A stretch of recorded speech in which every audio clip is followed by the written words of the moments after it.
Alright.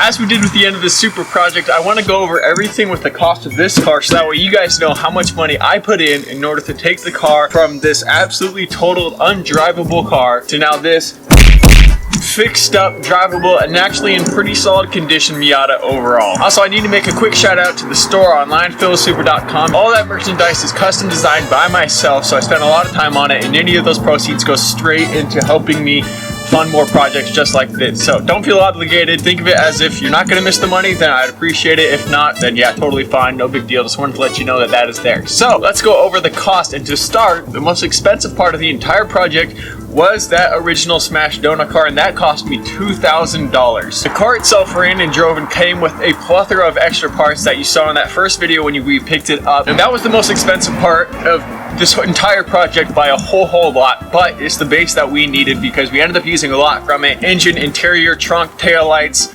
driveline, differential. Pretty much we used just about everything from the white donor car. Then I went ahead and picked up this car, which was the gray Shell, and I picked this up for $200, so I got a sneaking good deal on it, but it came with absolutely nothing. No fenders, no doors, I mean the engine was there, but it obviously got yanked, no interior. It was bare as can be, but this was the perfect candidate. So from there, I ended up spending money on getting new seat covers, which you guys saw, and I spent $98.10 on those. It was one of those things, as I explained in the video, where the seats were rough enough that I wanted to make sure that I can get something that would improve the overall value of the car more than it would cost to actually buy the product. So with those being $100 for both seat covers, or seat reskins more specifically, because they actually had to take the old ones off and put these ones on, it was 100% worth it for me to buy this. It's like 2 degrees outside right now. I know it's sunny, but it's cold as heck.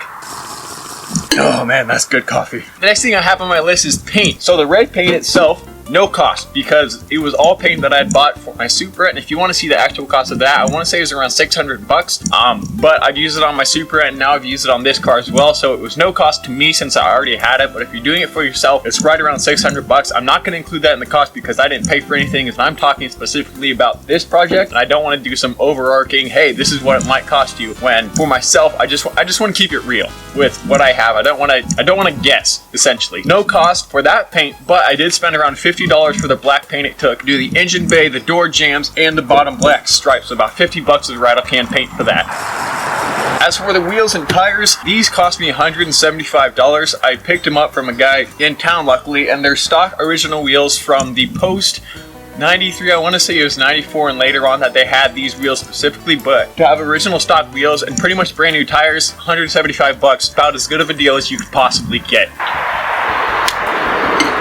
You're a weird looking dog. So I'm gonna go ahead and count in the cost of the stereo, which is still shipping at this moment, and I didn't have it put in yet, but I'm gonna count it in because it's something that I'm gonna do anyway, and having a big gap in the dash looks really stupid. So I spent $76.73 on a new stereo that's coming in. That's including the mounts, the wiring adapters, and it's the stereo that I've had before, so I know it works. So I'm gonna put that in once it shows up later on. Oh, holy Moses, there's a windshield as well. I'm dying. Now, the most expensive part that I had to buy for this car was the headlights. The car I bought only came with one headlight and it was smashed, so it didn't fit, so I had to buy 2 new whole headlight assemblies, and in total it cost me $286.74, and that's buying them used. One of them actually had the top end fairly smashed up, and I bought them off eBay. There's no real cheap option, especially when they're rare, and you gotta find one with that has a motor that works. So that was the most expensive part, but we got it, and obviously well worth it. The car looked really stupid with no pop-up headlights or no headlights at all. I spent $53.54 on window sealant. This included the silicone and the primer. The primer itself was actually more expensive. It was 30 some odd bucks for the primer and like 14 bucks for the sealant itself. That's something that you need to get if you are transferring over a windshield, so that was the cost of that. And then the final thing I got was Gasket Kit, which was $83.99, and that's for the valve cover, oil pan, spark plug gaskets, things like that we replaced. I didn't go too crazy on the gasket replacement because I didn't need it, but that's the cost of it. So overall, our grand total came out to $2,097.10, so pretty much $3,000 for a Miata that's in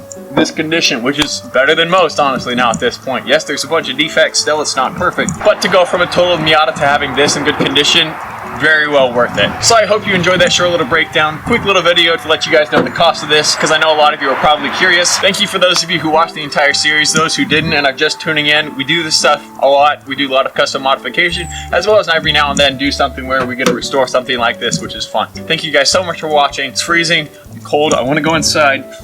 Like and subscribe, check out philsupra.com. See ya!